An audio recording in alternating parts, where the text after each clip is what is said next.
This is They Reminisce Over You. I'm Miguel. And I'm Christina.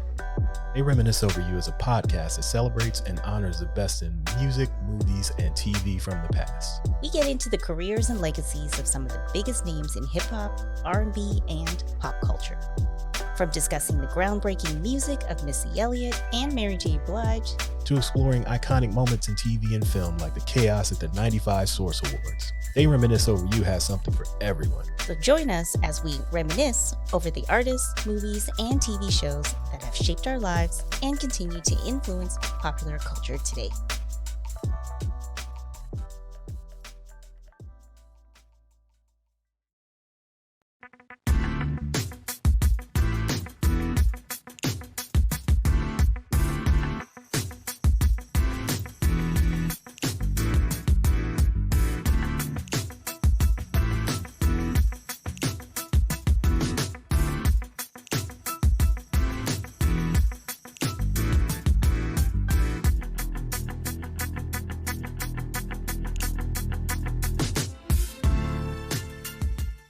Yes, thank you, and welcome back to another episode of Q Points Podcast, dropping the needle on Black music history. I am DJ Serane.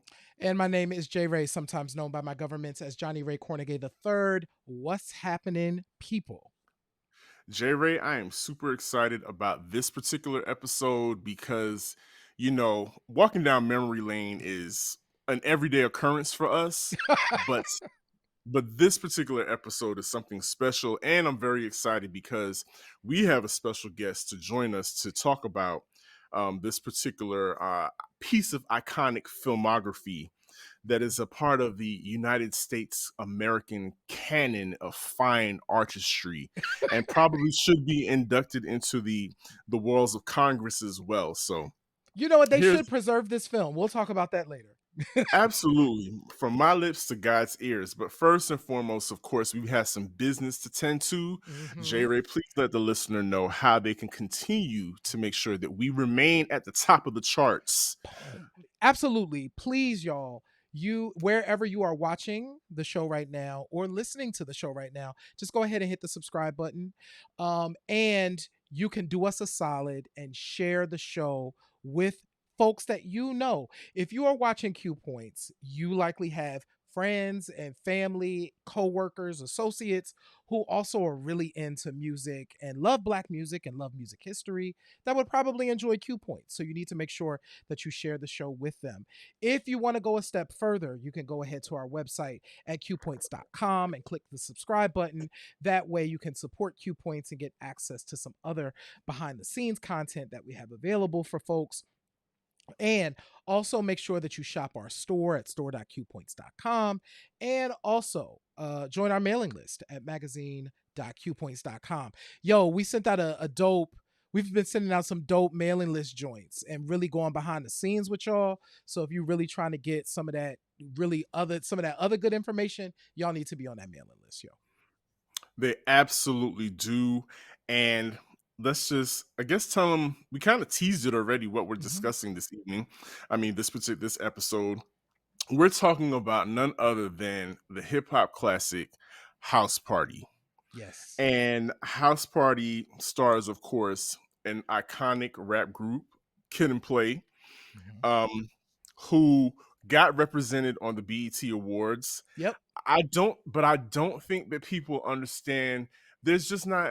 There wasn't enough time to put how much Kid and Play has contributed to the culture in that 1 minute 20 seconds that they were on stage at the BET Awards. The Kid and Play kickstep is just a portion of what they have they've given to the culture. And so I'm happy that we're here to discuss them tonight. You know, we've been having this Hip Hop 50 conversation all year, and we'll continue to do that. We talked about one of the impacts of Kid and Play on an earlier show, because we talked about hip hop and animation. If you haven't checked out our hip hop and animation show, we'll make sure that the link to that is in the description for folks to go back and check that out.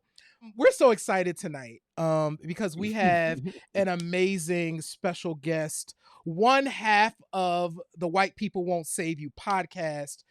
Jordan Clark is here, and we're going to bring Jordan on But I'm gonna read his bio first because it is dope and extensive, and you need to understand who Jordan is, right? So our guest, Jordan Clark, is a comic book writer and podcast host based in Baltimore. Shout out to Baltimore. We will be there later this year for Afros and Audio, so we'll be in the spot. He's written for DC Comics, Image Comics, and was part of the inaugural Milestone Initiative class. If I reach back, if it was close enough, I have my Milestone comics back here. I have a few back there in the back I just got. Anyway, he co hosts the podcast White People Won't Save You with Cameron Mason.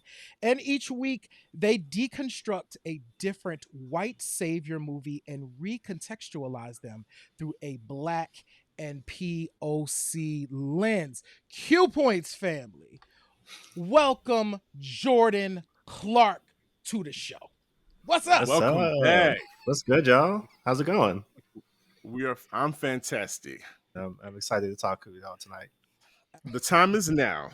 The time is now to sip some pre-diabetic Kool-Aid and Make your discuss teeth hurt.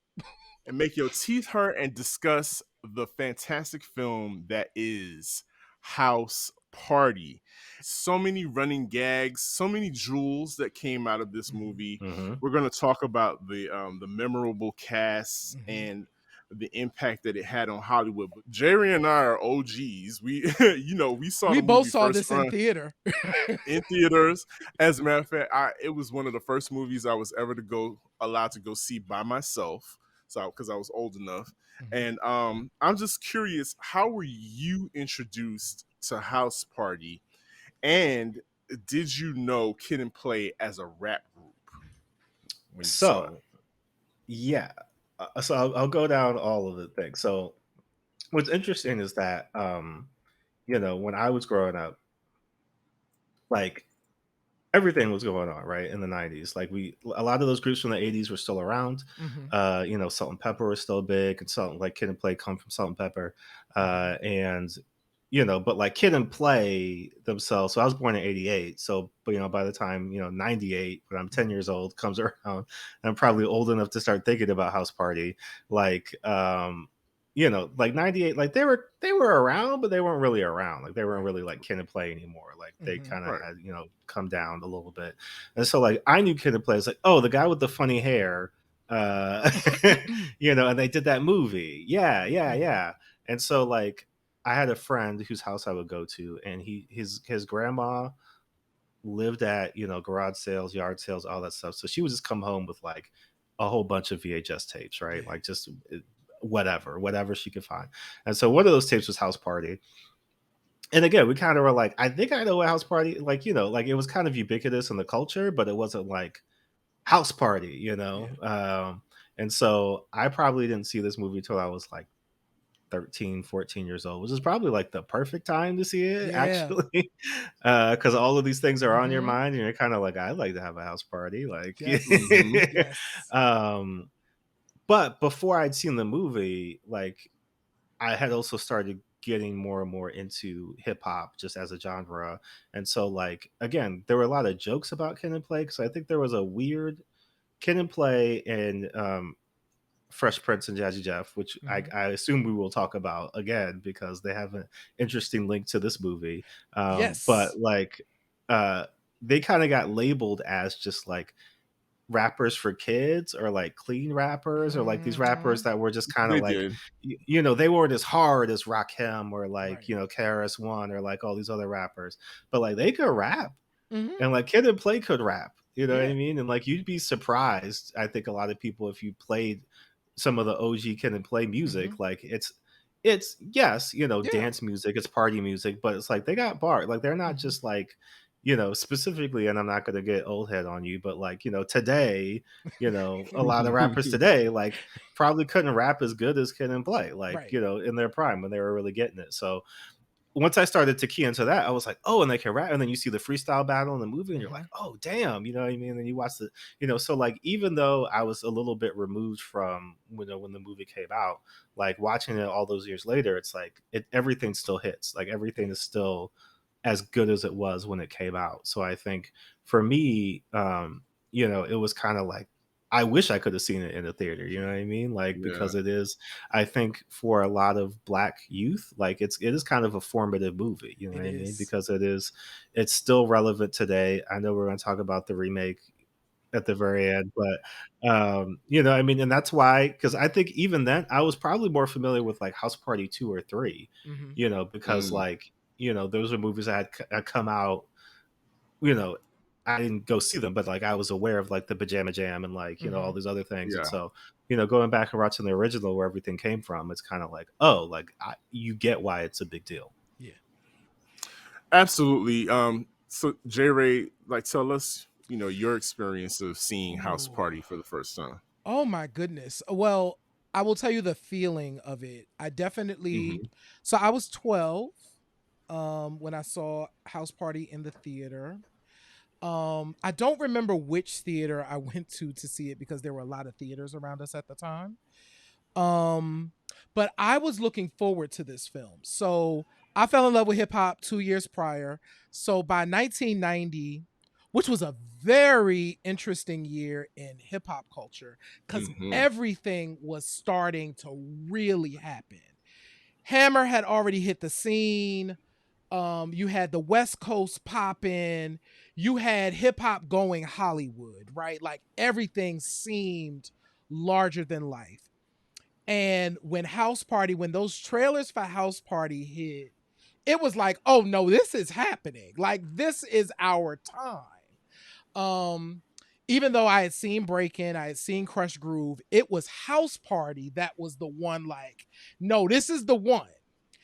And I remember going to see that movie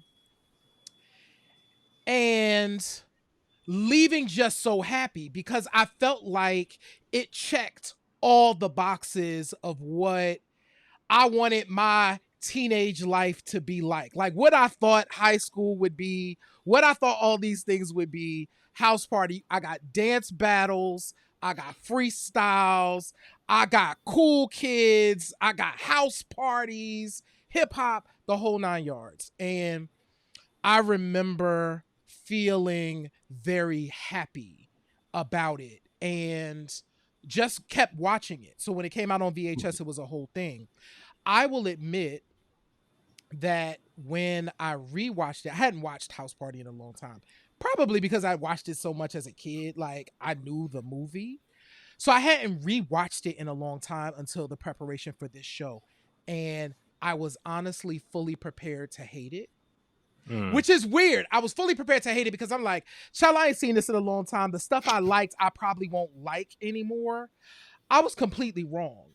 I still adore this movie. The bits still landed. It Hmm. was still fun to watch. I still felt good watching it. I literally, it's one of those movies I literally just want all Black teens to see this movie. It's the quintessential Black teen film. So that's Hmm. my memory of seeing House Party was full joy, and I still feel full joy today having experienced it as an adult. What about you, Sir Daniel? Heavy on the agreement about that. Absolutely.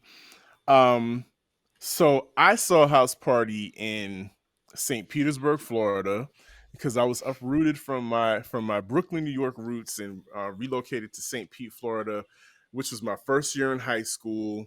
Um, and this movie coincided with my freshman year of high school. Funny thing about it, there were some students at that high school that looked like Full Force with the Jerry curls and the muscles, because I don't know if y'all know about St. Petersburg, Florida in 1989, 1990. It was the eighth wonder of the world. It's a blip in Mm. time, a place that kind of where time kind of forgot back then. And so I was just like, wow, this is really happening. But yes, Full Force were definitely the oldest high school students ever, which made, like you said, the running gags in that Mm-hmm. movie still stand to this day. Um, I, as a hip hop fan and a fan more so of the Idolmakers clan, which is what Kid and Play came from, Mm-hmm. with Salt and Pepper, Dana Dane, Sweet Tea, that whole crew, Herbie Lovebug, Kwame. He incubated them, these middle class kids from Queens. He incubated them, and they became superstars. Almost everybody from that clique became superstars because they weren't hardcore. Yeah. And that's what gave them the appeal, the universal appeal, because, it needed to happen because for Black kids, for us growing up, now we can, like J. Ray said, we can absolutely say that for the Black community, we have our, what was the name of the movie that Tom Cruise was in where he's in the underwear sliding across the floor? Risky Business. Risky Business. We have our own Risky Business. Mm-hmm. You know, we had Kid and Play doing the performative, the trope of the teenagers where the parents go out of town. Mm-hmm. What do? They throw a party. We have our own 16 Candles and Risky Business all rolled up into House Party. And so that brings me joy, just like you said, J. Ray. And Jordan, I'm curious to how you felt about the cast, because by the time you saw House Party, you were familiar with Martin, you were familiar with Tisha Campbell as Gina and all her other roles. AJ, you were familiar with AJ from Baby Boy because she was Baby Boy's mom. So when you were engaged with the cast, I know we talked about them, all of them being way out of high school age at the time of the filming of the movie, but I think I can't see anybody else playing these different roles. Like, what was the casting like for you when you saw the movie finally? Well, and don't forget Robin Harris, right? Because Robin Harris and John Witherspoon and John Witherspoon for Friday. You know, everybody was in this movie. Clifton Powell was in it, and I think for me, you know, like it was a little strange just because like you're looking at again Martin Lawrence, people like that, and you're like, but that's Martin. You know what I mean? Like, why isn't he the star of this movie? But it's automatically you can tell. You know, just from the beginning, you know, Kid and Play's not only chemistry, but like, and here's the thing that again, people don't give them enough credit for. Like Kid and Play, I don't know if they're good actors, you know what I mean? In the sense of like, could they play various roles and like, you know, do drama and do, you know, but like comedy, they can do comedy. They're comedians. They can, you know, they could do that because I think again, like it's routine, right? And so like rap routine, dance routine, comedy routine, right? Like they just if you already have that chemistry doing all these other things, like you could certainly bring that chemistry in with the acting and the jokes. And so as leads, like they were tremendous, right? You know what I mean? Just because like you can feel their energy, and that's really what the movie has in spades, right? It's just energy, right? It's just moving. It's just like the music is getting you into it. There's always jokes, like nothing really outstays its welcome, you know, in terms of like, you know, a gag or anything. Like we're just going, we're just moving. And so like I just loved seeing everyone again, even John Witherspoon whenever he pops up across the street, you know what I mean? It's just like it's always a welcome, you know, little bit of levity and comedy where he's just yelling at people. And so I was enamored with the cast. Again, I don't know if we want to talk about the coulda woulda been.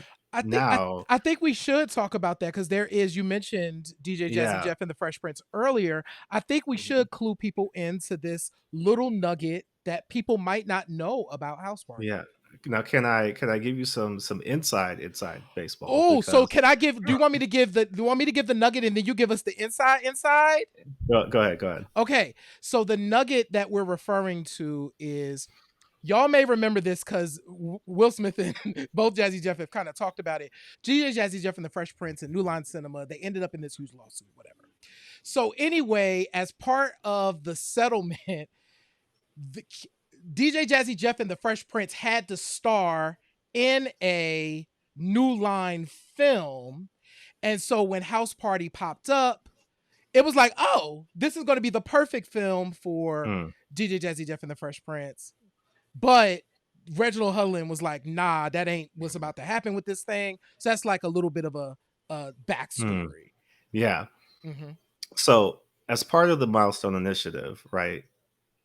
Reginald Hudlin was there with us when we went out to Burbank. You know what I mean? So he was just telling us stories. You know what I mean? Like unprompted, just like you start him going and he's just gonna go.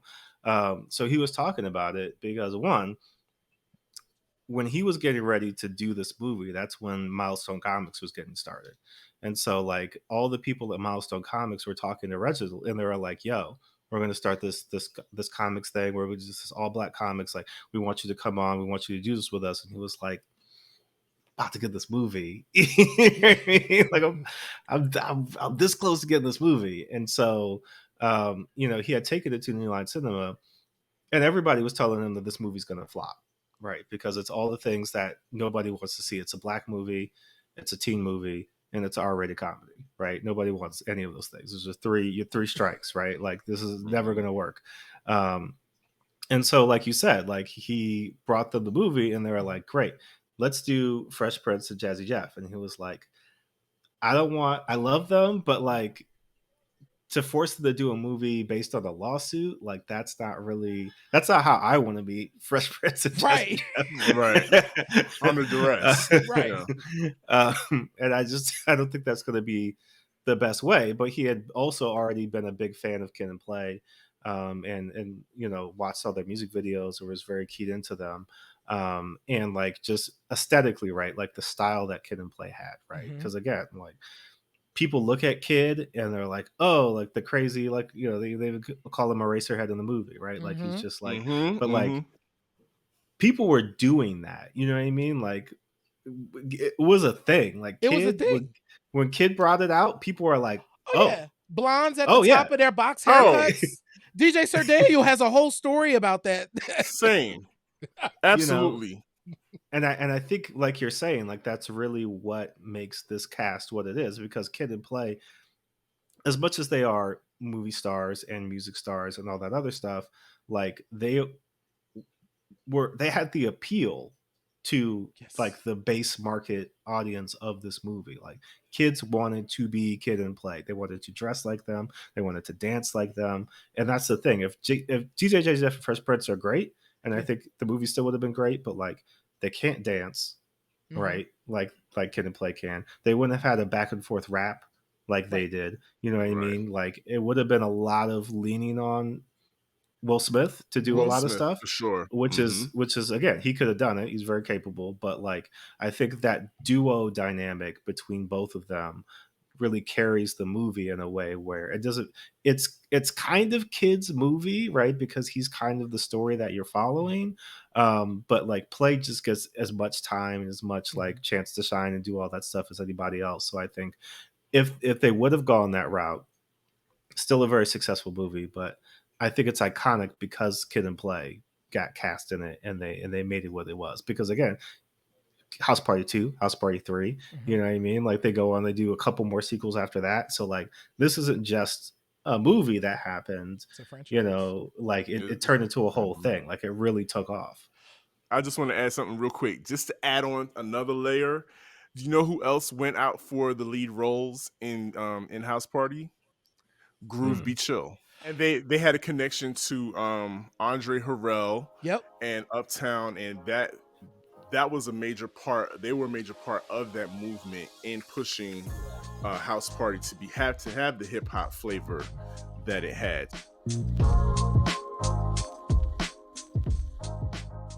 What's the word, everybody? It's your man, Mr. Al Peter, Mr. Peterson's Neighborhood, and the MPN Network. And I'm here today to tell you about what the MPN Network consists of. The MPN Network is an entertainment as well as a developing media company based in Jacksonville, Florida. Our goal is to highlight various creatives that exist in spaces of music, visual arts, podcasting, and more. Within the network, we have multiple brands that will parallel with creatives, events, and other brands. The Neighborhood Podcast Network is a collective of independent podcast shows that has various topics ranging from the latest culture news, mental health, sports, and leisure conversations. We also have the Groove Suite brand that explores the realm of soul, hip-hop, R&B, funk, and more.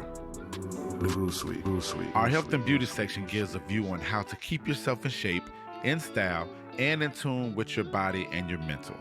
Last, we have the Fly Socks and Tees, an annual summer event that brings creatives together to celebrate the past years and victories that were received. So swing by our website, mpn-llc.com, and subscribe so you can stay up on what's happening with the neighbors and the groovers. Also follow us on our Facebook page as well as Instagram and Twitter, MPN Management. Building but becoming to the top.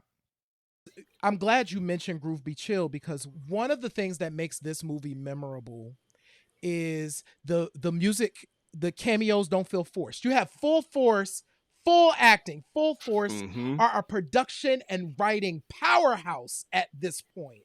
Like, full force is doing all the things in music, but meanwhile they're just acting and greatly in House Party, so it doesn't feel comedic. forced. Comedic Acting. George Clinton. Bow-legged Lou Right. is giving you a voice. And we got an iconic line from Bow-legged Lou, right? We're gonna kick your fucking ass. You know what I'm saying? Shout out to Bow-legged Lou, who has been in the chat, by the way. We'll put the link down there to the time that Bow-legged Lou showed up in the Q Point chat. It was a great moment. But the music cameos in this film don't feel forced. It's just like, oh, that's really funny. That's George Clinton DJing. Oh, that's really funny. And that's one of the reasons why I think this film lands, is because the story is just the story. And it's kind of a universal story. It's like, yeah, hey, parents going away for the weekend. What in the 80s and the 90s, what do? You have a party. This is what you do.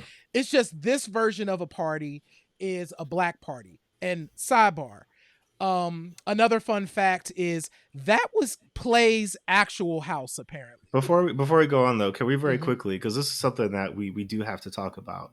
AJ Johnson and Tisha Campbell hold it down on the opposite side just as well as Kid and Play. And absolutely. As a duo, you know, they were a long-standing duo as well. And so like for them to come in and have to match everything that's going on, from the dancing to just like, you know, being, because it very easily could have just been, oh, you're the romantic, you know, love interest in this movie, and like just stand here, look good, smile sometimes, you know what I mean? But like they're funny, they have their own, you know, little side story and like chemistry and stuff going on. There's some, you know, maybe betrayal, you know, happening between them, and like you know, there's all these layers to it too that really I think add to the story. Because if they had just been, well, here are the fine girls that Kid and Play are trying to attract and get with, like they could have easily just been in the movie. But the fact that they're like their whole own characters, but also like again able to go literally toe for toe with Kid and Play, you know, like really elevates the film too. Yeah.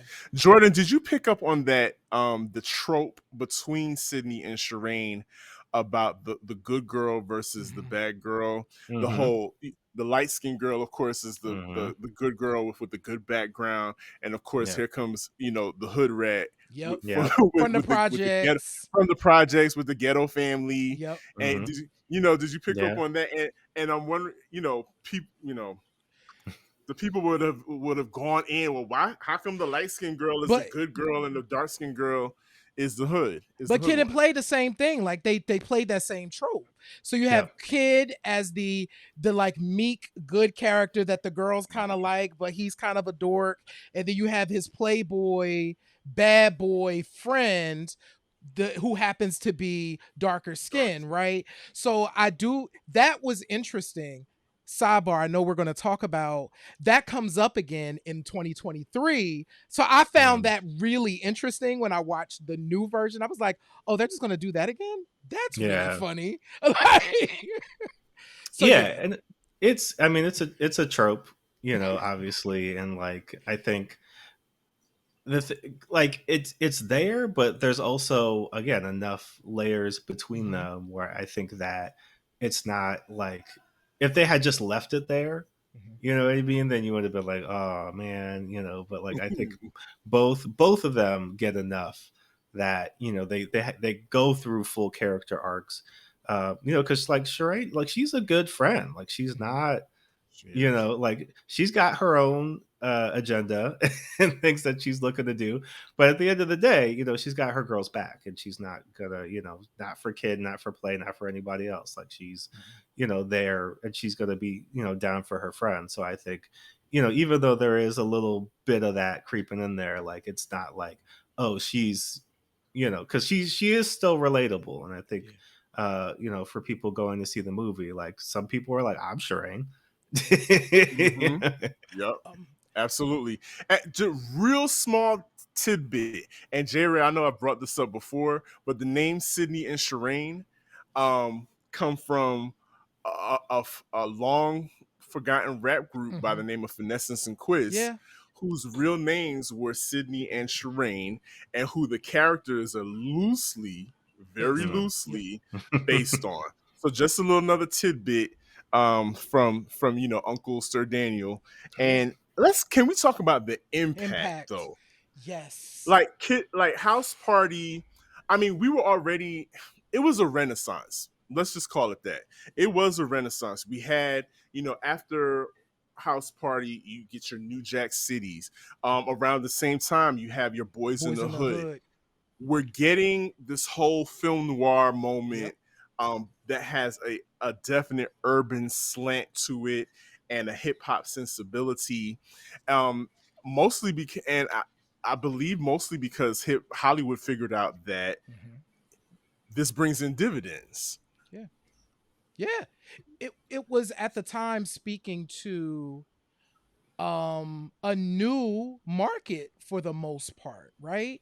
So hip hop had started to build up, as we talked about, even when we were talking Breaking 2, like you had your Beat Street, you had your Break-ins, you had your Crush Grooves. By 1990, though, hip hop has grown in, it was no longer just a fad. It was no longer just a thing that was going to go away, right?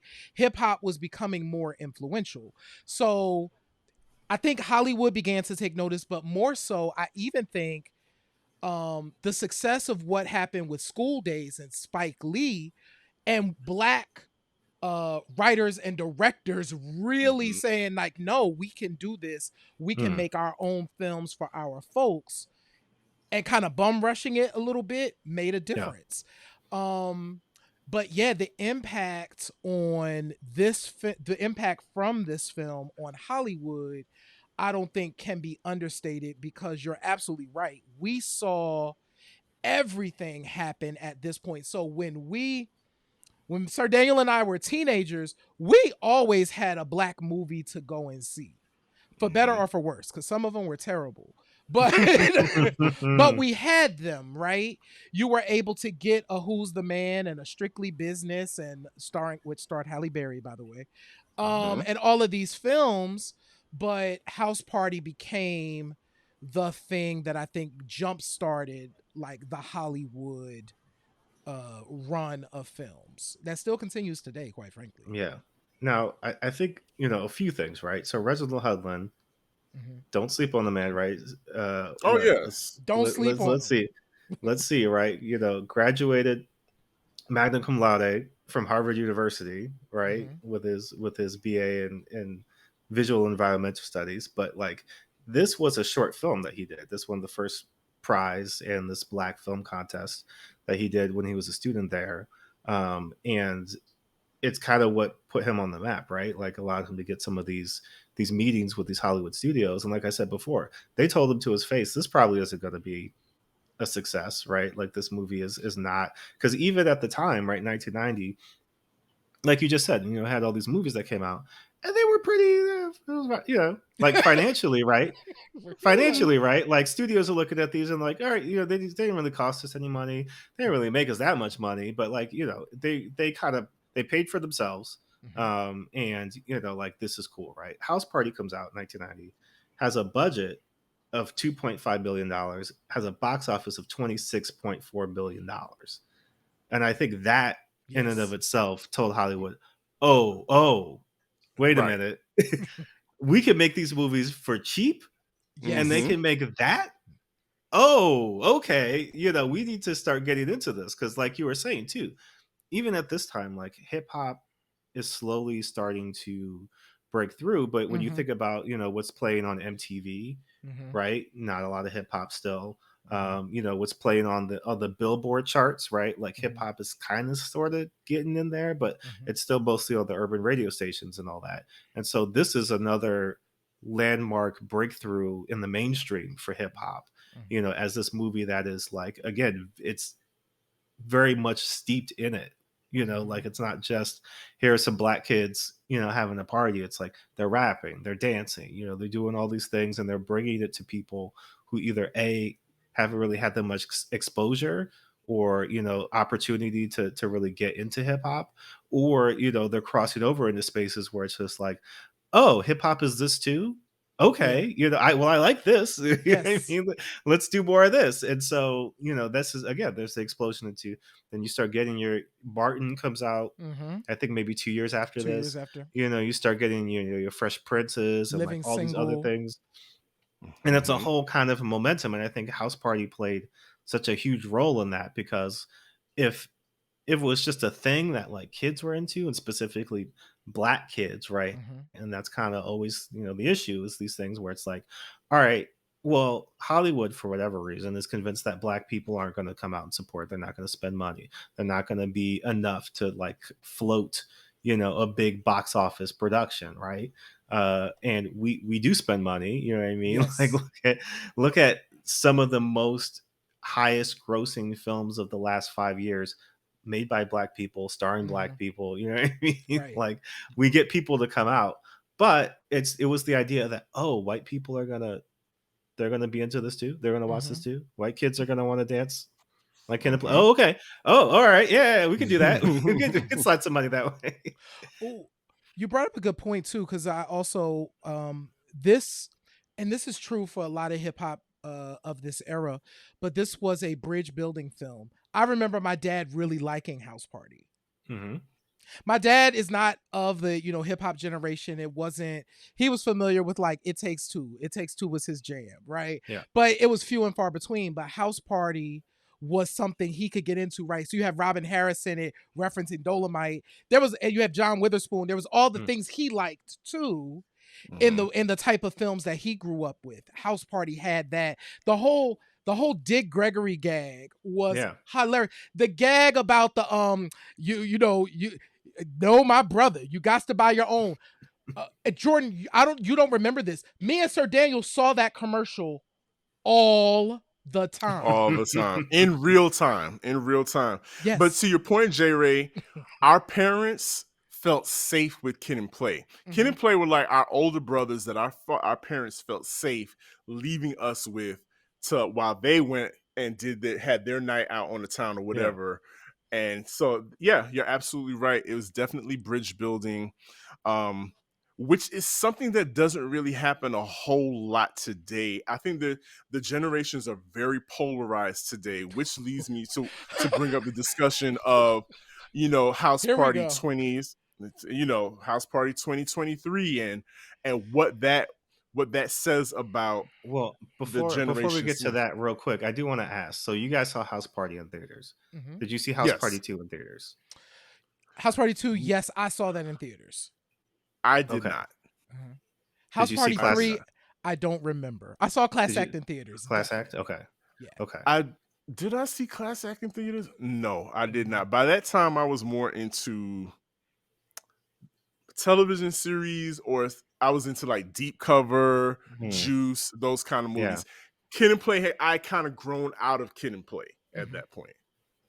Okay, because that's the thing. Like, you know, these movies, because then after that, House Party 4, I think is immature. It's immature. Kid and Play is not even in it. Yeah, nowhere near it. And then before this one, because this is what really confused me about 2023, they made another House Party reboot that was just called House Party that came out in like 2017 or I've like never seen that.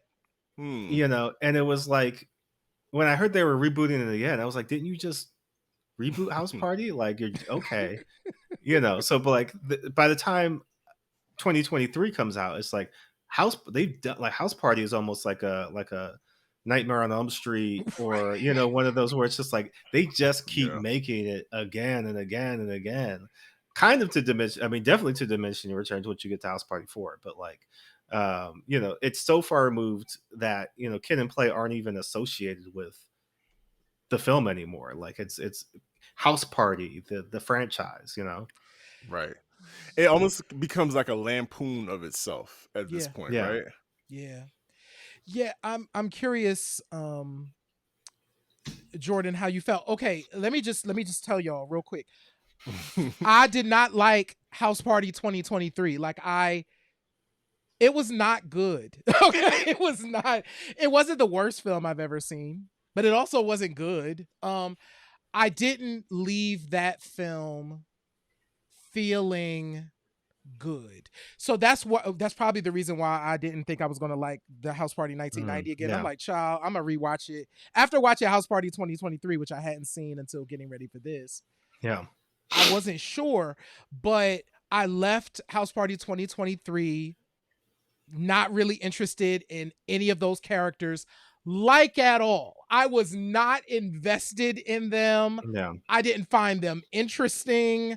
I didn't find the premise funny. I didn't I didn't laugh a lot. I might have laughed Mm. once with the koala, with the white The man and the koala. koala. Yeah, High koala, yeah. the high koala. They weren't likable. Kid and Literally. Play was likable. The actors from this movie were not likable at all. There was just nothing, like J. Ray said, there was just nothing to take away from this or to be endeared to in this movie. It just felt like we're watching a couple scammers, you know, try to get away with something. Literally, And that's like it. you're breaking and entering in a man's house. Like what? For clout. What? Yeah. What? Can I tell you? So when it came on HBO Max, on a whim, I was just like, all right, you know, stream it. Let's see what's up. Because Yeah. I was very confused by the trailers. LeBron seems to just be remaking movies from his childhood that he enjoyed and was like, what if I was in it though? Mhm. You know what I mean? That seems to be his pitch to the studio. It's like, I'll be. what if this movie, but also me, right? And Mhm. the thing, so here's the thing that I think 2023, I don't, because I'm what I'm confused about most is like what makes House Party the original so fun and so relatable is that yes, Kid and Play are not teenagers, they're not in high school, but that's what it's about, right? Like it's about kids getting into trouble and shenanigans. It is an accessible movie because it is something that you could see yourself or your friends getting into. Somehow sneaking into LeBron James's house to have a house party with celebrities is like a funny like SNL idea, but like for a movie seems like not enough meat on the bone. And the second thing is, no offense to the, you know, the stars and the leads of the movie, but the thing about Kid and Play is that one, you knew who those people were, and two, Yes. and it's not to say that the two leads in this movie are like nobodies that nobody should even, you know what I mean, but like because I think one of them is in The Blackening and like you know what I mean, like I think one of them was on Snowfall, or if I'm not mistaken, Or but you know, Power. I think Power went. Yeah. power, yeah, it's Power. And so like, you know, they're around, but it's like Kid and Play were a duo, right? Right. And that's why I was like, this would have been the perfect time to say, why don't we get city girls and make them, That would have been Mm. fun.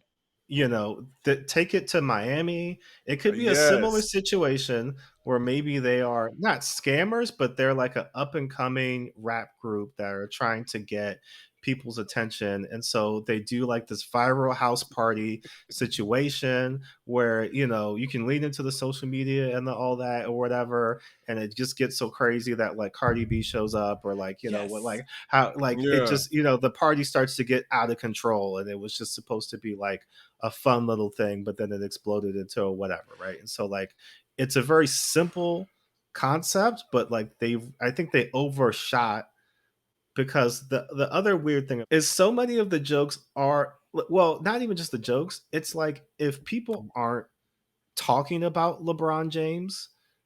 They are talking like adjacent, like it's LeBron adjacent. So like they're always mentioning him in some way, or like his championship rings, or something like that. And it's just, it feels like out of nowhere. Like I know you're technically in the man's house, but like people will just start talking about LeBron coming back down 3-1. It's just like what does this have to do with the movie that I'm watching? At all. So one, I think you're very generous by saying that there were jokes in the movie. Two, now that you said it, I can't get the idea out of my head of Baps meets House Party with the City Girls. That's a no-brainer. You have to flip it with the genders. Like I don't understand why this wasn't 2 women. Like that's exactly what it should have been.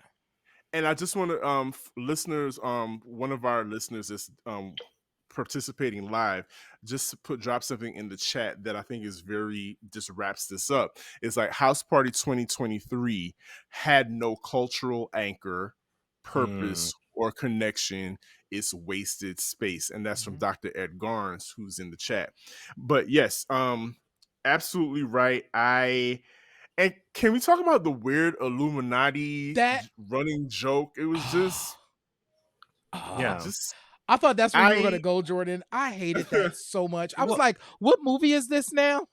Kid Cudi was maybe the only bright spot in the movie, because I think Kid Cudi knew what movie he was in. And it was just like, all right, you want me to do what now? All right, I'll lean into that. Like the 2 leads are, and I don't want to blame it on them specifically, because I think both of them are talented in their own right, but they were miscast.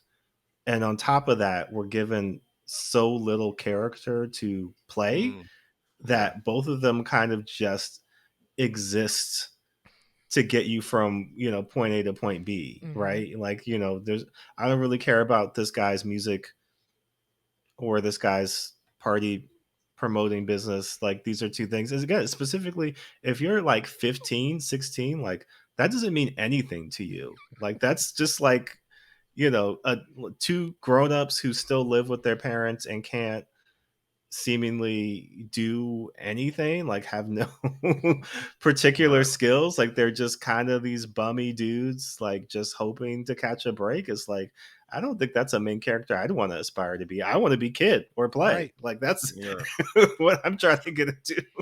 But I will say, I'm glad you brought that up, Jordan. Before we came on, I was talking to J. Ray about that point, that the creators of this reboot wanted to appeal to the sensibilities of this generation.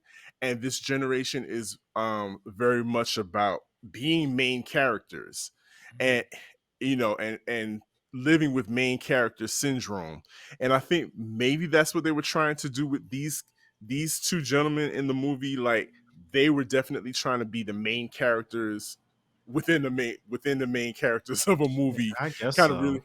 I'm reaching here maybe, but I'm just trying to have, just throw out a little lifeline to them. Like maybe that's what they were trying to do, is trying to appeal to the sensibilities of the social media, the Gen Zers, and try to bring them along. But they totally missed the mark by not giving them some type of historical context. So they threw in Kid and Play in the Illuminati scenes. They just threw them in there just as a anchor, I guess, a historical context. But if you're 16, 17, you don't even know who that is. You don't know who they are, because Kid doesn't even look like Kid. He's not a racerhead anymore. So for me, like J. Ray, I was left completely unfazed by the movie. I didn't receive any kind of joy from it. The characters were not likable. The women who were cast as the love interests, I felt terrible for them. Completely like wasted. They were just one-dimensional characters. It was just really sad. So sad House Party. But LeBron got to play basketball for 3 minutes and show up. So they showed the whole game. So this was a LeBron circle jerk, right? Is this what we're saying? This was a circle jerk for LeBron. for LeBron. when that game started, I thought they were gonna show like the initial thing and then cut to him like getting dunked on for like 21. They showed every point. They did. Yeah. I was It like, why is this going on for so long? But that was, but I think they just didn't have a ton of ideas. That's why I think the whole Illuminati thing happened. Cause I'm like, this is the plan. This is the plan. I'm like, okay. Yeah. But when the hit, it just got wild and confusing. I do think House Party 1990 is absolutely still relevant. For sure. I've watched it and I got as much joy as I did when I was 12. And that is rare. That is completely rare. So yeah, it's a 34 year gap. And I still got joy. This film, the 2023 version, they could have kept that. That was not good at all. Yeah. Really bad money grab. Yeah. Wow. Well, we covered a lot. As usual, we covered a lot, J. Ray. We did a lot. But we could not have done this conversation without Jordan Clark, our special guest from the White People Won't Save You podcast. Jordan, please tell our listeners how they can keep up with you, how they can find you, and they can find the White People Won't Save You podcast. Absolutely. Well, again, I'm Jordan Clark. You can find me on Twitter and Instagram at JRSosa18, JRSOSA18. Comic stuff is coming out, but again, look out for some of the DC Comics milestone stuff. That should be on the way. And I've got some other projects that are coming out that I can't talk about quite yet. But if you want to follow us on socials for the White People and Save You podcast, you can follow us at white_pod. You can also follow Cameron at the Blipster 1138. We're taking a little bit of a summer break right now, but we've got almost 100 episodes in the back catalog for you to go through and listen to, including Breaking 2 with J. Ray and Sir Daniel, if you want to check that out. And then also be keyed in, because I think we might do a live watch with J. Ray and Sir Daniel for a movie called Rooftops. Yeah. If you are familiar with such a film. So we're going to work out those details, but be on the lookout for that too. Yo, so exciting. And I haven't watched the film. I'm not going to watch it until we do it together. It's going to be a whole thing. Yeah. Okay. All right. I'm here for it. So, J. Ray, this has been an exciting. We gave the people what we promised them at the beginning of the show, of the episode. This was going to be an iconic and life-changing episode of Q Points podcast. J. Ray, how do they make sure that they always get this goodness each and every single time? Because they don't have, what's the name of the well, I'm not even gonna bring that up, but how can they keep up with us? Yo, so make sure wherever you are watching or listening, you hit subscribe. That's the first thing you should do. Second, go ahead and share the show with other folks so that other folks can check out Q Points as well. If you love it, they'll probably love it, and they'll love it because you love it. So make sure that you share it with your friends and family. Visit our website at qpoints.com and click the subscribe button to be able to financially support your boys. You know what I'm saying? We got to keep the lights on over at Q Points. That's a great way to do it. You can also shop our store at store.qpoints.com, and you should definitely get up on that mailing list at magazine.qpoints.com. Well, J. Ray, before we can play Kickstep out of here, what do I always say? In this life, you have a choice. You can either pick up the needle or you can let the record play. I am DJ Sir Daniel. My name is J. Ray, y'all. That's been Jordan Clark. Hey. And this is the Q Points podcast, dropping the needle on Black music history. We will see you on the next go round. Peace. Peace, y'all. Peace.